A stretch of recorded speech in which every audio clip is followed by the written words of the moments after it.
يا أيها الذين آمنوا صلوا عليه وسلموا تسليما.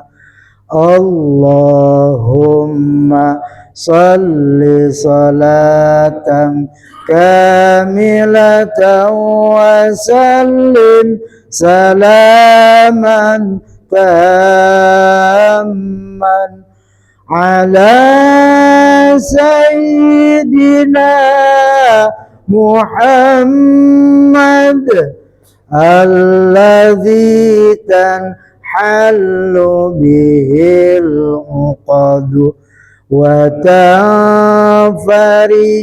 به الكرب وتقضى به الحوائج وتنال به الرغائب وحسن الخواتم ويستسقي الغمام بوجهه الكريم وعلى آله وصحبه في كل لمحة ونفس بعدد كل معلوم لك. اللهم صل صلاة كاملة وسلم سلاما تاما على سيدنا محمد الذي تنحل به العقد وتنفرج به الكرب وتقضى به الحوائج وتنال به الرغائب وحسن الخواتم ويستسقي الغمام بوجهه الكريم وعلى آله وصحبه في كل لمحة ونفس بعدد كل معلوم لك. اللهم صل صلاة كاملة وسلم سلاما تاما على سيدنا محمد الذي تنحل به العقد وتنفرج به الكرب وتقضى به الحوائج وتنال به الرغائب وحسن الخواتم ويستسقي الغمام بوجهه الكريم وعلى آله وصحبه في كل لمحة ونفس بعدد كل معلوم لك. يا ذا الجلال والإكرام اللهم صل وسلم على سيدنا محمد fil awwalina wal akhirin wa barik wa sallim wa radiyallahu ta'ala an sadatina ashabi sayyidina rasulillahi ajma'in. Allahumma ja'al salawatika wa barakatika ala sayyidil mursalin wa imamil muttaqin wa khatamin nabiyyin sayyidina Muhammadin abdika wa rasulika imamil khair wa qaidil khair wa rasulir rahmah. Allahumma ba'asul maqamal mahmud alladhi yagbituhu fihi al-awwaluna wal akhirun. Allahumma a'tihil maq'adal muqarraba indaka yawmal qiyamah birahmatika ya arhamar rahimin. Allahumma akhtim lana bi khatimatis sa'adah. Allahumma akhtim lana bi khatimatis sa'adah. Allahumma akhtim lana bi khatimatis sa'adah waj'alna minal ladzina lahumul husna wa ziyadah bi jahi sayyidina Muhammadin sallallahu alaihi wasallam bis syafa'ah wa alihi wa sahbihi dawi siyadah wa sayyidina Abil Abbas Khidir Balyan bin Malkan alaihi salam adil istiqamah wa sayyidina al-Ghawsil Azam Syekh Abdul Qadir Jailani radhiyallahu anhu dzil karamah wa sallallahu ala sayyidina Muhammad wa ala alihi wa sahbihi wa sallam. Subhana rabbika rabbil izzati amma yasifun wa salamun alal mursalin walhamdulillahi rabbil alamin. Alhamdulillahi rabbil alamin wal aqibatu lil muttaqin wassalatu wassalamu ala sayyidil mursalin sayyidina Muhammadin wa ala alihi wa sahbihi ajma'in. Subhanaka la ilma lana illa ma 'allamtana innaka antal alimul hakim.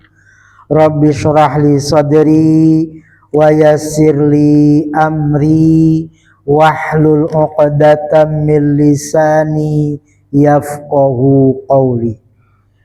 Amma ba'du faqad qala al-muallifu rahimahullahu ta'ala wa nafa'ana bi'ulumihi fid dharain wa amaddana bi asrarihi amin ya rabbal alamin.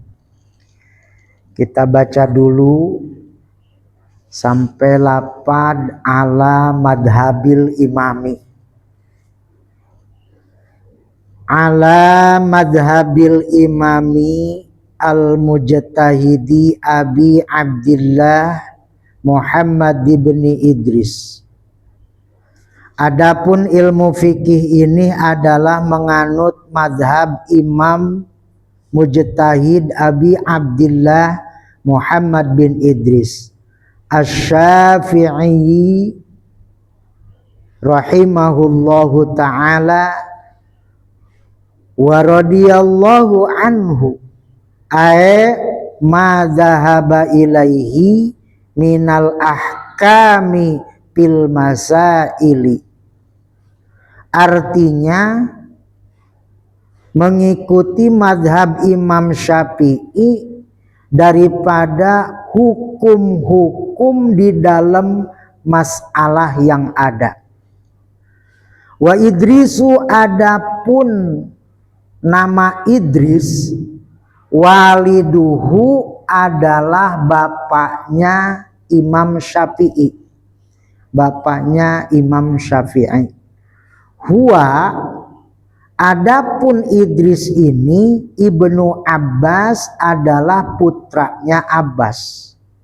Ibni Utsman, Abbas putranya Utsman. Ibni Syafi', Utsman putranya Syafi'i. Ibni Sa'ib, Syafi' putranya Sa'ib.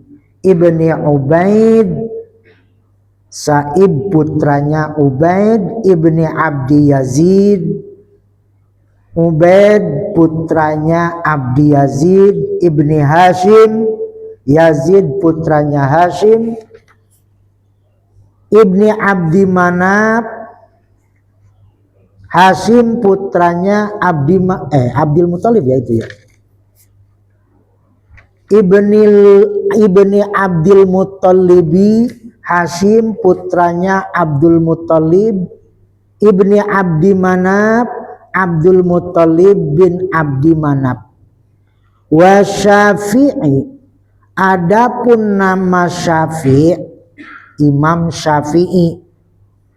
Apa itu Syafi'? Syafi' wa huwa, adapun nama Syafi'i, alladzi yunsabu ilaihil imamu, adalah yang dinisbatkan kepadanya oleh imam. Wa aslama, dan masuk Islam, huwa adalah Imam Syafi'i. Wa abuhu, dan bapaknya Syafi'i, as-Sa'ib, tegesnya adalah, rupanya adalah Kisaib. Yauma Badrin, di hari perang Badar. Wa wulida, dan dilahirkan imamuna, imam kita adalah Imam Syafi'i radhiyallahu anhu, sanata khamsina wa mi'atin, adalah pada tahun 205 Hijriah. Wa tuwfiya yaumal jum'ati salkha Rajabin, dan diwafatkan Imam Syafi'i pada hari Jumat akhir Rajab, sanata arba'in wa mi'atain, pada tahun 204 Hijriah. Wa samaituhu, dan aku menamakan akan ini mukhtasar, matannya mukhtasar itu bi Qurratil Aini, dengan nama Qurratil Ain. Jadi yang dikurung itu namanya kitab Qurratil Ain, yang di luar kurung namanya Fathul Mu'in gitu. Bi bayani muhimmati ahkamiddin, dengan menjelaskan hukum-hukum agama yang penting. Dah segitu aja dulu. Bapak-bapak, para hadirin jamaah Masjid Baitur Rahman yang dimuliakan Allah Subhanahu wa ta'ala, pada pagi hari ini setelah sholat subuh berjamaah, kajian pada kali ini kita akan membahas fikih daripada Fathul Mu'in ini, madhabnya termasuk madhab siapa. Kemarin sudah dijelaskan ada madhab Syafi'i, ada madhab Hanafi, ada madhab Maliki, ada madhab Hambali. Nah ini fikih di dalam kitab Fathul Mu'in ini yang kita kaji, mempelajari fikih madhab siapa. Nah ini diterangkan ala madhabil imamil mujtahid Abi Abdillah Muhammad bin Idris Asy-Syafi'i rahimahullahu ta'ala wa radhiyallahu anhu. Jadi fikih di dalam kitab Fathul Mu'in ini mengikuti daripada madhab Imam Syafi'i. Siapa Imam Syafi'i? Imam Syafi'i ini nama aslinya Muhammad. Bapaknya namanya Idris. Pengen punya anak Idris ini seperti Kangjeng Nabi yang masyhur dipujinya oleh Allah baik di langit maupun di bumi. Maka dinamain Muhammad. Namanya Muhammad aslinya Imam Syafi'i itu. Bapaknya namanya Idris. Aima dhahaba ilaihi minal ahkami fil masail, artinya di dalam fikih yang akan kita pelajari mengikuti daripada masalah-masalah fikih yang menganut madhab Imam Syafi'i. Menganut madhab Syafi'i. Yang bapaknya siapa tadi namanya? Idris. Seorang yang besar, yang mulia di hadapan Allah, pasti bapaknya atau kakeknya atau kakek-kakeknya itu pasti ada yang mulia. Seperti kita. Ini orang-orang pilihan yang duduk di majelis ilmu pilihan. Tidak sembarangan.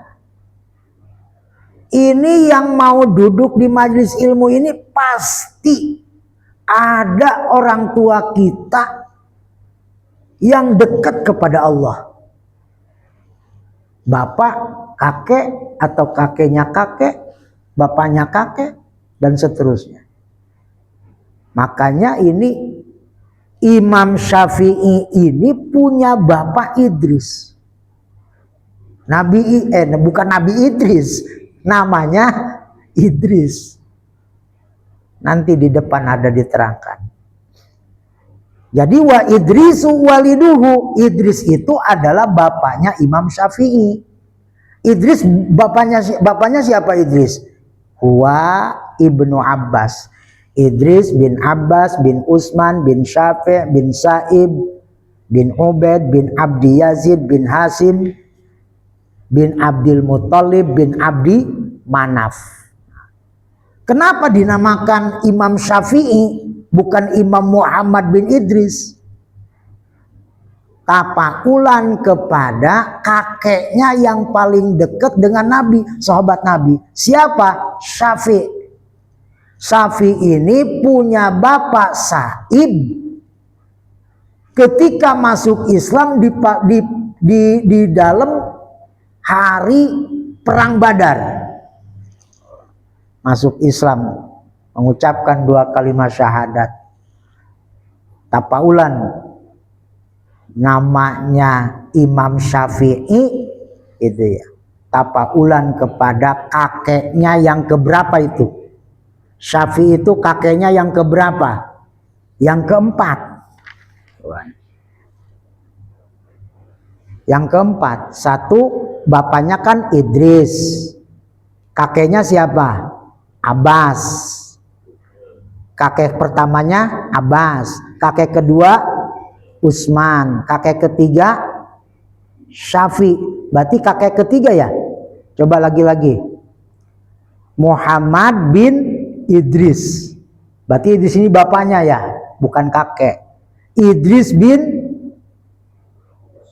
Abbas, kakeknya tuh. Abbas bin Utsman, Utsman bin Syafi'. Nah ini kakeknya yang keberapa itu? Kakek yang ketiga. Kakek yang ketiga. Syafi'i ini punya bapak Sa'ib. Sa'ib inilah sama anaknya, putranya namanya Syafi', masuk Islam ketika pada kejadian perang Badar. Makanya dinisbatkannya ke Syafi'. Jadi Imam Syafi'i. Jadi wa huwallazi yunsabu ilaihil imamu. Dinisbatkan kepada kakeknya yang ketiga. Wa aslama huwa wa abuhu Sa'ib yauma Badrin. Jadi masuk Islam ketika pada perang Badar. Wa wulida Imamuna radhiyallahu anhu. Kapan dilahirkannya? Lahirnya tahun khamsina wa mi'atin, 105 Hijriah. 105 Hijriah lahirnya. Sekarang udah 100 berapa? 1447. Udah berapa abad itu ya? Wafatnya tahun berapa? Wafatnya pada tahun 204 Hijriah, hari Jumat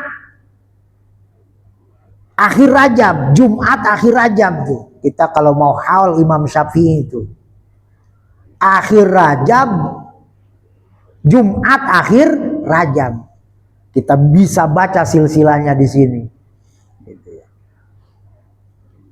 Supaya kita mendapatkan kebarokahan.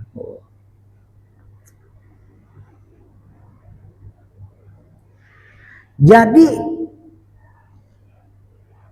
Imam Syafi'i ini aslinya namanya Muhammad bin Idris. Punya bapak berarti namanya Idris. Ini Imam Syafi'i ini luar biasa. Umur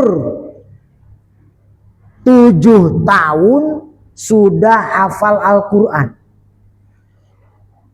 Dari kecil sudah ditinggalkan bapaknya Idris.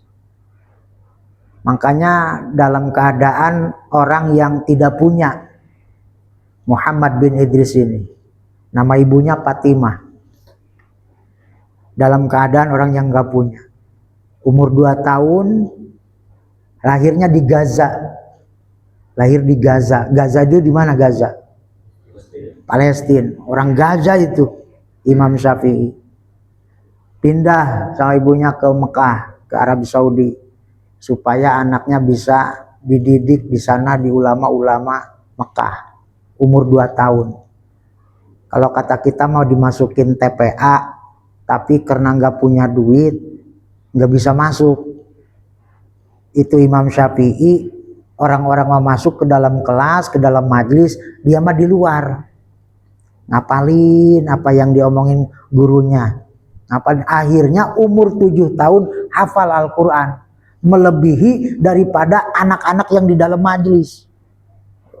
Akhirnya Imam Syafi'i dites, ternyata bisa, barulah dia bisa masuk ke dalam kelas. Itu Imam Syafi'i itu umur 5 tahun, umur berapa tadi? 7 tahun sudah hafal Al-Quran. Bahkan umur 10 tahun sudah hafal kitab Muwatta, kumpulan hadis, ribuan hadis, kitab Muwatta. Sebelum lahirnya Imam Bukhari, apalagi Imam Muslim, belum lahir. Makanya hadis-hadisnya yang dijadikan patokannya itu bukan Rawahul Bukhari, belum lahir Imam Bukharinya. Malah Imam Bukhari itu ya madhabnya ke situ. Tuh umur 10 tahun tuh sudah hafal kitab Muwatta. Kemudian luar biasanya Imam Syafi'i ini kalau malamnya dibagi 3 waktu. Kalau kita makanya susah ini. Sulusun lil ilmi, sulusun lis salati, sulusun lin naum. Dibagi 3. Sepertiga buat ngajarin ilmu, sepertiga waktu malam dibuat ngaji kalau kata kita mah, sepertiga lagi buat sholat tahajud, sepertiga lagi buat tidur. Kalau sepertiga dari malam tidur berapa jam itu kira-kira? Kan kalau siang malam 24, ini mah malam doang bagi 3, 4 jam, berarti tidurnya cuma 4 jam kalau malam. Karena waktunya dibagi 3. Sepertiga malam, sepertiga buat ngaji, sepertiga buat ibadah, sepertiga buat tidur. Kita mah kalau 4 jam kayaknya belum bangun kayaknya kita. Belum puas ya. Bahkan hafal Al-Quran itu, kalau baca Al-Quran Imam Syafi'i khatamnya itu tiap hari. Tiap hari khatam Al-Quran. Kalau bulan Ramadan 1 bulan itu 60 kali. Berarti 1 bulan itu taruh 30. Kalau khatam 60 kali berarti sehari berapa? 2 kali. 2 kali ya? 2 kali kalau bulan Ramadan. Kalau hari biasa sekali. Kita mah boro-boro ini. Setahun aja kadang-kadang kagak gitu. Ya Allah ya Rabbi. Cuman memang membaca Al-Quran itu tilawahnya haqqa tilawati. Harus benar-benar nyumponan cek bahasa Sunda mah. Karena haknya tilawah. Alladzina yatslunal kitaba itunya. Haqqa tilawati. Orang yang membaca Al-Quran itu kudu nyumponan, memenuhi, kalau bahasa Indonesia ya, memenuhi haknya tilawah. Kalau enggak bahaya.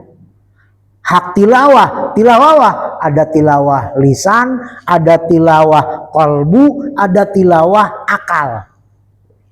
Tilawah lisan harus benar tajwidnya, makhrajnya harus benar, sifat-sifat hurufnya harus benar. Kalau tidak memenuhi hak tilawah akan dipinta pertanggungjawabannya oleh Allah Subhanahu wa ta'ala. Dipinta pertanggungjawabannya kita. Kalau kita salah dalam mengucapkan makhrajnya saja, aturan qaf itu adanya di apa? Tengah tenggorokan kok gitu. Malah di luar ka qul huwallah malah kul. Maka itu nanti huruf qaf datang ke kuburan kita. Minta pertanggungjawaban sambil bawa penakol. Itu baru 1 huruf ditakol. Belum huruf-huruf yang lain yang kita baca. Makanya bisa saja orang yang baca Al-Quran itu masuk neraka jahanam. Kalau apa? Tidak memenuhi haknya bacaan. Bagaimana kita kalau kagak bisa? Ya belajar. Kalau orang belajar salah, maka akan diampuni, tetap dapat pahala. Tapi orang kagak belajar, berani-berani baca Al-Quran, salah, maka itu akan menjadi azab, jadi siksa. Na'udzubillahi min dzalik.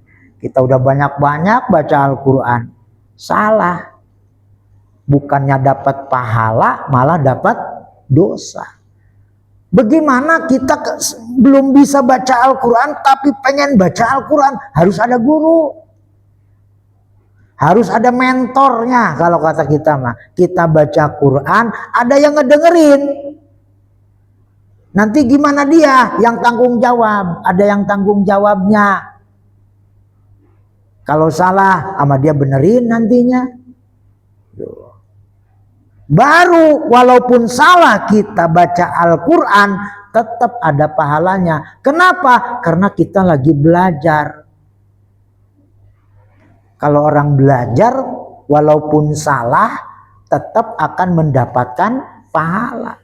Tapi kalau kita belum bisa ngaji, berani-berani membaca Al-Quran, 1 Al-Quran, belum tahu tajwidnya, yang panjang dipendekkan, yang pendek dipanjangkan, bukannya mendapatkan pahala, malah mendapatkan dosa.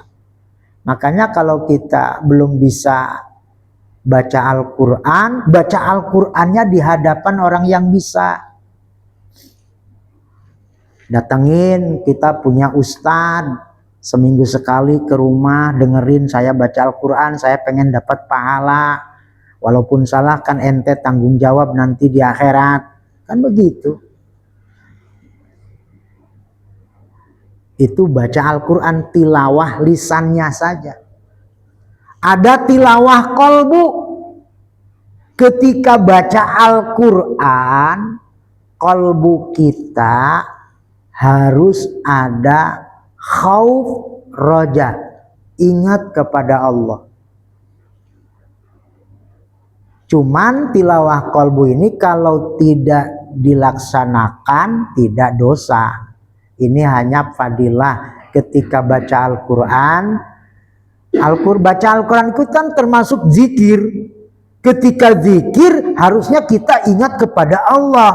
Walaupun kita tidak mengerti Al-Quran, bacaannya benar, tapi tidak ngerti baca isinya, nggak jadi masalah. Yang penting kita ketika bacanya ingat kepada Allah. Karena baca Al-Quran itu sama dengan zikir.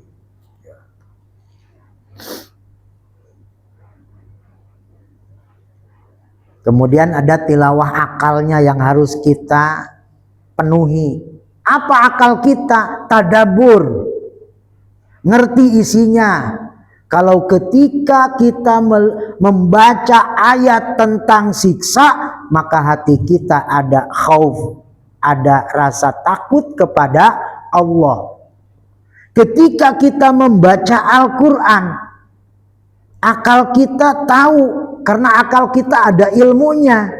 Oh, ini sedang menerangkan tentang surga, maka ada roja di dalam hatinya. Itu akan menambah fadilah daripada membaca Al-Quran. Tapi kalau misalkan kita hanya bisa memenuhi hak tilawah lisan, minimalnya itu. Minimal kita bisa membaca Al-Quran dengan baik dan benar. Ketika kita belum bisa, maka kita undang ustadz yang dekat kita. Seminggu sekali sini ya, dengerin kita sekeluarga ngaji Quran. Supaya dapat pahala walaupun salah, kan kita lagi belajar.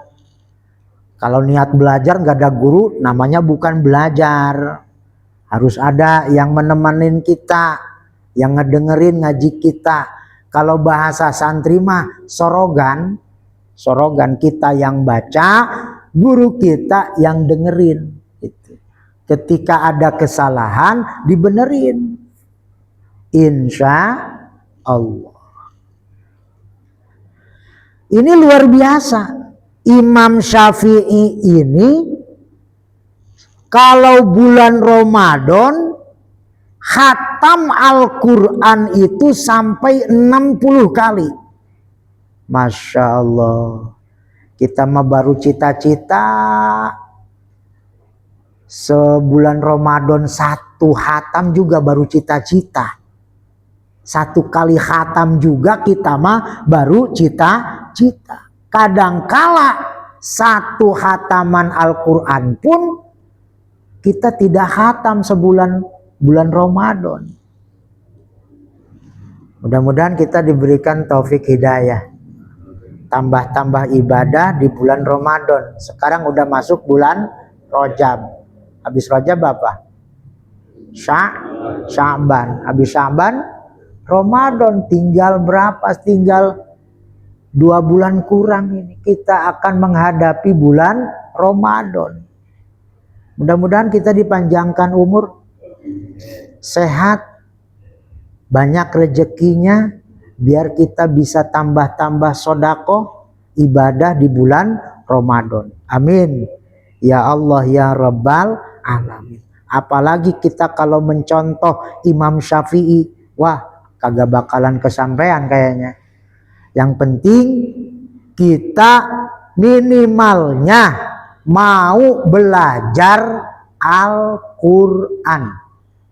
Ketika mau belajar Al-Quran, udah ada kemauan, maka itu akan menjadi syafaat, menjadi penolong kita nanti di alam kubur.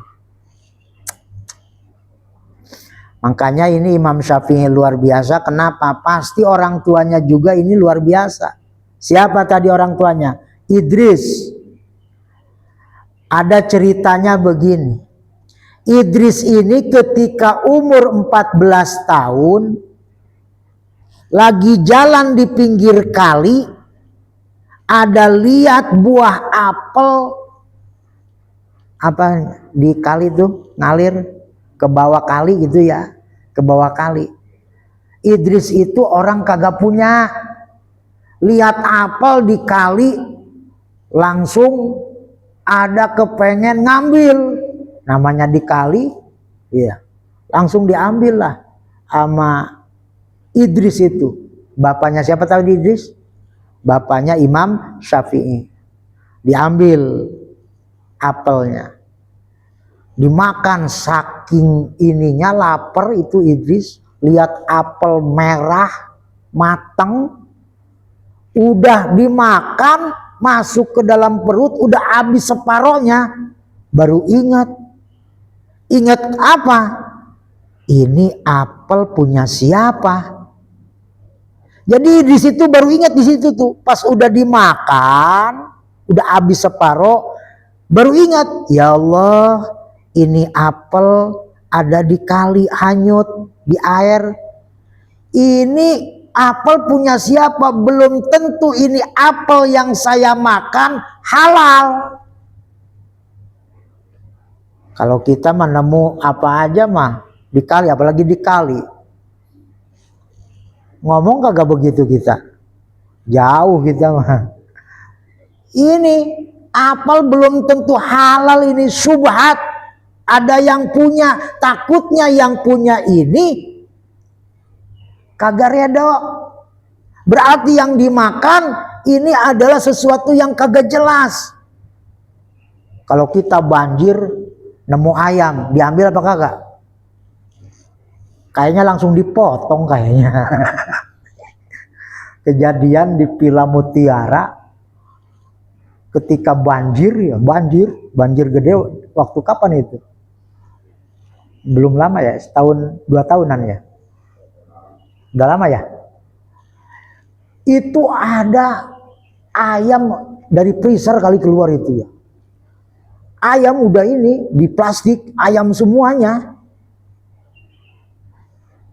Nemu ayam, langsung dijadiin makanan itu. Kalau kita mah begitu pasti.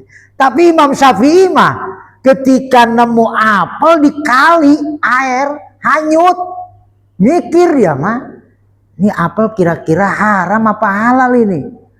Ini pasti ada yang punya ini. Kalau orangnya kagak ridho, berarti ini kagak benar yang masuk ke dalam perut saya. Itu Imam Syafi'i berpikirnya sampai ke situ. Imam Syafi'i siapa? Idris. Ya Allah, ya Rabbi, kira-kira ini apel siapa? Ini jatuh dari pohon ini pasti. Berarti pohonnya kagak jauh dari kali. Ditelusuri oleh Idris. Mana ada pohon yang dekat sama kali, pohon apel. Sampai berkilo-kilo itu Idris nyari kebun apel, akhirnya ketemu juga. Oh, ini kebun apel dekat pinggir kali, ini pasti apel jatuh ke kali. Akhirnya tanya-tanya sama orang, ini kebun apel punya siapa? Oh, jauh rumahnya, punya Abdullah. Namanya Abdullah. Dicari walaupun jauh. Kalau kita makanya langsung udah aja lah. Kagak peduli kayaknya kita mah ya. Dicari ini mah oleh Idris, siapa pemilik kebun apel ini? Abdullah, orang jauh. Sono rumahnya, ini mah diurusin sama orang sini. Dicari. Ketemu akhirnya rumahnya Abdullah. Ketuk pintu dia. Assalamualaikum. Salam. Siapa ini? Anak muda, aya naon cak urang mah. Ini Bapak bener yang punya pohon apel atau kebun apel yang dekat pinggir kali Blasono?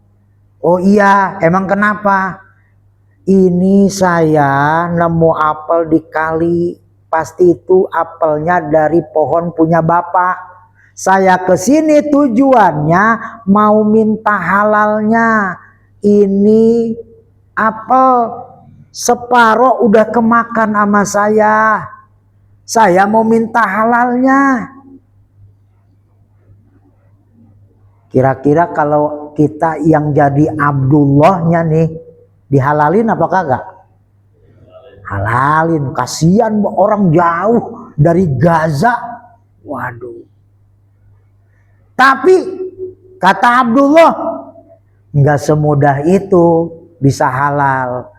Aku, kata Abdullah, bisa ngehalalin itu apel yang masuk ke dalam perut kamu apabila kamu mau nyangkul satu petak sawah saya. Waduh, kalau kita apel separuh doang suruh nyangkul sepetak sawah, kayaknya ngambek kita ya. Ngambek, kurang ajar ini. Saya udah jauh-jauh kemari mau minta halalnya doang, malah suruh nyangkul. Waduh. Mau dibeli sama saya kagak punya duit, disuruh nyangkul. Tapi itu Idris siap, yang penting dihalalin. Nyangkul, walaupun kagak bisa nyangkul, lama juga nyangkulnya. Satu sawah, kalau satu petak sawah begitu kan. Udah beres ceritanya, lapor ke Pak Abdullah. Pak Abdullah, alhamdulillah udah beres nih, saya nyangkul. Berarti apel yang saya makan ini udah halal ya? Belum. Waduh, masih belum halal juga. Iya, kamu harus nanam padi. Sawah yang kamu cangkul itu tanemin padi sampai panen baru aku halalin. Wow, ini mah nyiksa kayaknya ini. Kalau kita melaporin lu, gue udah jauh-jauh cuman apel separuh doang kemakan. Akhirnya tapi Idris apa jawabnya? Siap, yang penting bisa halal apa yang saya makan. Karena kalau makanan kagak jelas, nanti saya punya anak kagak jelas. Makanya sekarang zaman itu punya anak-anak yang kagak jelas semuanya. Kenapa? Makanan yang masuknya kagak jelas. Gitu. Idris kagak mau punya anak yang kagak jelas. Karena sesuatu yang masuk haram ke dalam perutnya ini akan menjadi saripati makanan. Menjadi saripati makanan tubuh kita, jadi darah, jadi air mani. Nanti air mani inilah akan bercampur dengan perkara yang haram dan anak kita akan menjadi anak yang saripatinya itu dari makanan-makanan yang tidak jelas. Makanya Idris kagak mau yang begitu. Pengen punya anak yang soleh. Maka dijaga sama Idris. Jangan sampai ada masuk makanan yang kagak jelas. Apel segitunya nemu di kali. Pengen minta halalnya. Walaupun itu suruh nanam padi sampai panen, dilaksanain sama Idris. Yang penting bisa halal. Oh, nungguin berapa bulan itu ya? Bisa 3 bulan, 4 bulan itu panen. Kalau zaman dulu mah di tempat saya 6 bulan. Akhirnya panen. Beres panen ceritanya, singkatnya nih. Lapor sama Pak Abdullah. Pak Abdullah, alhamdulillah udah panen. Sawah yang saya tanemin padi. Sekarang gimana? Apakah sudah halal? Apa yang saya makan? Apel itu. aku bisa menghalalkan apa yang kamu makan, syaratnya satu lagi. Apa? Kawinin anak saya. Suruh kawinin anaknya. Dihalalin ya. Anak saya ini cuman buta, terus dia bisu, lumpuh, budeg. Waduh, kalau kita mau apa kagak itu? Kurang ajar nih orang nih. Udah mah buta, budeg, bisu, lumpuh lagi. Kalau kita kayaknya kagak mau kita mah. Tapi karena Idris ini pengen halal, apa yang di dalam perutnya siap Pak Abdullah. Yang penting Pak Abdullah halalin. Ya pokoknya kamu kalau sudah nikah dengan anak saya halal semuanya. Siap saya nikah sama anak Pak Abdullah.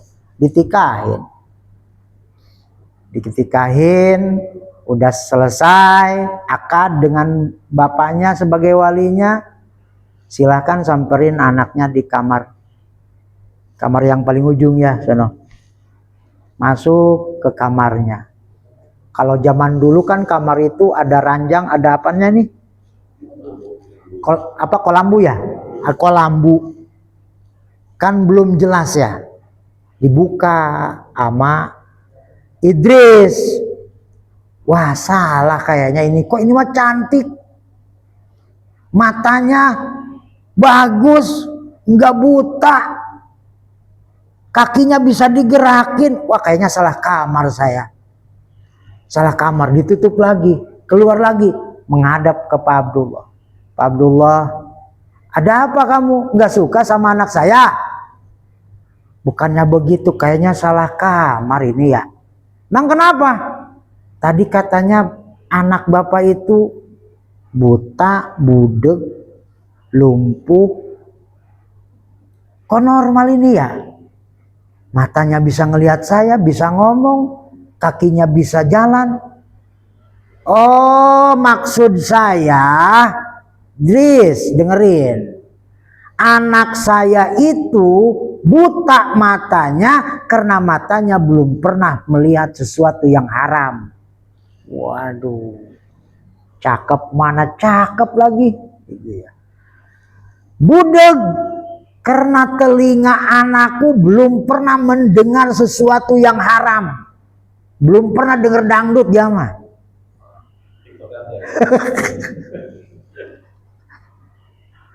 Lumpuh. Artinya kakinya belum pernah dilangkahin ke tempat maksiat. Belum pernah jalan ke tempat dugem dia mah. Kaget kan Idris. Ternyata udah bukan calon, istrinya ini namanya Fatimah. Anak Abdullah, seorang yang cantik jelita. Matanya bagus, enggak buta. Pendengarannya juga bagus, indah. Waduh, disitulah bisa kita ambil pelajaran. Kalau kita niat baik, pasti ujungnya baik. Terutama pada santri. Kalau santri niatnya baik, kelakuannya baik, pasti akan menemukan istri yang baik. Kita pun begitu. Kalau kita hidup ini niatnya baik, apapun yang kita lakukan adalah karena kebaikan, lillahi ta'ala, pasti ujungnya itu akan mendapatkan kebaikan. Idris coba, dia hanya memperjuangkan kehalalan apa yang dia makan.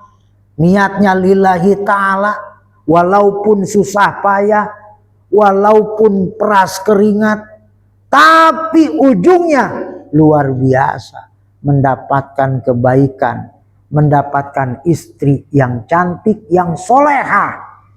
Masya Allah, itu Idris. Makanya ketika sudah menikah Idris dengan Fatimah, lahirlah Imam Syafi'i. Atau siapa namanya tadi? Muhammad bin Idris. Jadi Syafi'i ini adalah kakeknya yang ketiga. Nyambung dengan Kangjeng Nabi kita pada Abdi Manaf. Kangjeng Nabi kita kan Muhammad bin Abdullah bin Abdul Muttalib bin Hasim bin Abdi Manaf. Tadi ada kan Abdi Manaf? Siapa tadi? Muhammad bin Idris bin Abbas bin Utsman bin Syafi' bin Sa'ib bin Ubaid bin Abdi Yazid bin Hashim bin Abdul Muttalib bin Abdi Manaf. Nah, ketemunya di Abdi Manaf. Abdi Manaf ini dihitung sama kita tuh coba. Kakek yang keberapa? Kakek yang ke-9. Kakek yang ke-9. Sedangkan Kangjeng Nabi ke Abdi Manaf ini kakek yang keberapa? Yang ketiga. Abdullah bin Abdul Muttalib. Muttalib bin Hashim. Hashim bin Abdi Manaf. Yang kedua ya. Yang ketiga Muhammad bin Abdullah, bapaknya tuh Abdullah, kakeknya, kakek pertama Abdul Muttalib, kakek kedua Hashim, kakek ketiga Abdi Manaf. Tuh ketemunya di Abdi Manaf, berarti kakek ketiganya Kangjeng Nabi kita, kakek ketiga Nabi kita Nabi Muhammad ini adalah kakek ke-9-nya Imam Syafi'i. Masih nyambung, masih kerabat, masih ahlul bait, orang Quraisy, orang Arab, keturunan masih Nabi Ibrahim alaihis salam. Makanya tidak sembarangan Imam Syafi'i ini. Imam Syafi'i ini adalah keturunan yang orangnya soleh-soleh semuanya. Makanya Imam Syafi'i adalah orang yang luar biasa di dalam ibadahnya, luar biasa di dalam keilmuannya. Luar biasa. Makanya ketika fikih ini bermadhab Syafi'i, terkadang ada orang yang tidak mau mengikuti madhab. Maunya kembali kepada Al-Quran dan hadis. Kayaknya mah benar itu ya. Kata-kata begitu. Kembali kepada Al-Quran dan hadis. Tujuannya mah benar. Cuman isinya sesat itu yang begitu. Ibarat kita gelas sama termos lah. Termos. Termos itu kan isinya airnya panas. Kalau yang di gelas biasanya enggak panas kan? Ibaratnya gelas sama termos. Kalau kita ngikutin madhab sama dengan minum di gelas. Udah bisa diminum enak. Tinggal make. Kalau kita langsung ke Al-Quran dan hadis belum kuat. Kenapa? Air termos. Iya, berarti kalau ke Al-Quran dan hadis kita kuat enggak tuh? Kalau ada orang yang tidak mengakui madhab, teman kita siapapun ajak ke rumah kita, suruh minum di termos, bisa nggak? Ibaratnya gitu, supaya ngerti tuh. Karena tidak sembarangan Al-Quran dan hadis ini. Seorang mujtahid mutlak Imam Syafi'i itu. Ada mujtahid madhab, ada mujtahid fatwa, itu di bawahnya. Imam Syafi'i mujtahid mutlak. Mujtahid mutlak. Ikut madhab berarti ikut Al-Quran dan hadis. Ikut Kangjeng Nabi. Bukan berarti ikut madhab kita tidak ikut Al-Quran. Karena madhab pun adalah Sumbernya ngambilnya dari Al-Quran dan hadis. Mengikuti Kangjeng Nabi. Imam Syafi'i punya guru Imam Malik. Sanad gurunya jelas. Imam Syafi'i itu punya guru banyak, salah satu aja sanad keilmuannya. Imam Syafi'i itu punya guru namanya Imam Malik. Madhab Maliki itu kan gurunya Imam Syafi'i juga. Imam Syafi'i punya murid Ahmad Hambali, itu madhab Hambali. Kemudian Imam Malik punya guru Nafi. Nafi punya guru Abdullah bin Umar. Abdullah bin Umar langsung kepada Kangjeng Nabi Muhammad Sallallahu Alaihi Wasallam. Ada sanad keilmuannya. Kita pun ketika ingin belajar ilmu agama, carilah guru yang punya sanad keilmuannya nyambung kepada Kangjeng Rasul. Mana lihat sanadnya, ilmunya, sanad ilmunya. Ada pasti. Kalau orang yang sudah nyambung sanad keilmuannya kepada Kangjeng Rasul, punya sanadnya. Tapi kalau orang yang memang tidak punya sanad, dia tidak punya sanad. Tidak punya sanad keilmuan. Dia punya guru ini punya guru ini, terus sampai Kangjeng Rasul. Karena yang punya sanad, nanti dia patehahin tuh guru-guru dia semua. Dipatehahin, dibacain atakah malah. Itu kalau gurunya punya sanad keilmuan, maka ilmunya nanti akan bersambung terus sampai ke Kangjeng Rasulullah Sallallahu Alaihi Wasallam, yang dapat dipertanggungjawabkan. Makanya ini baru awal, belum kepada materi, masih lama ya, dikit lagi ya, bab sholat. Ini dinamakan wasamaituhu biqurratil ain. Matannya dinamakan kitab Qurratil Ain. Yang dikurung-kurung itu Qurratil Ain. Yang syarahnya namanya Fathul Mu'in. Penjelasannya namanya Qurratil Ain bi Muhimmatiddin. Aslinya adalah menjelaskan hukum-hukum agama yang penting. Artinya yang diperlukan buat ibadah, ilmu zahir, ilmu amaliyah. Mudah-mudahan kita diberikan panjang umur yang barokah. Kita akan membahas sampai kepada bab ibadah, supaya ibadah kita sesuai dengan apa yang diajarkan oleh guru-guru kita, sampai kepada Kangjeng Nabi kita, Nabi Muhammad Sallallahu Alaihi Wasallam. Al-Fatihah. Alhamdulillahirabbil alamin arrahmanirrahim. Iyyaka na'budu wa iyyaka nasta'in ihdinas siratal mustaqim siratal ladzina an'amta 'alaihim ghairil maghdubi 'alaihim waladdallin. Ya Allah biha, ya Allah biha, ya Allah bihusnil khatimah.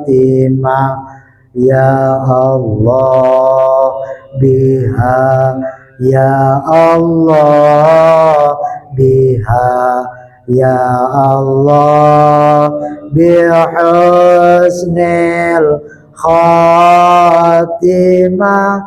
Ya Allah biha, ya Allah biha, ya Allah bihusnil khatimah. Ya Allah biha, ya Allah biha, ya Allah bihusnil khatimah. ya Allah biha, ya Allah biha, ya Allah bihusnil khatimah, ya Allah biha, ya Allah biha, ya Allah bihusnil khatimah. Wallahul muwaffiq ila aqwamit thoriq. Wassalamualaikum warahmatullahi wabarakatuh. Sallallahu ala Muhammad, sallallahu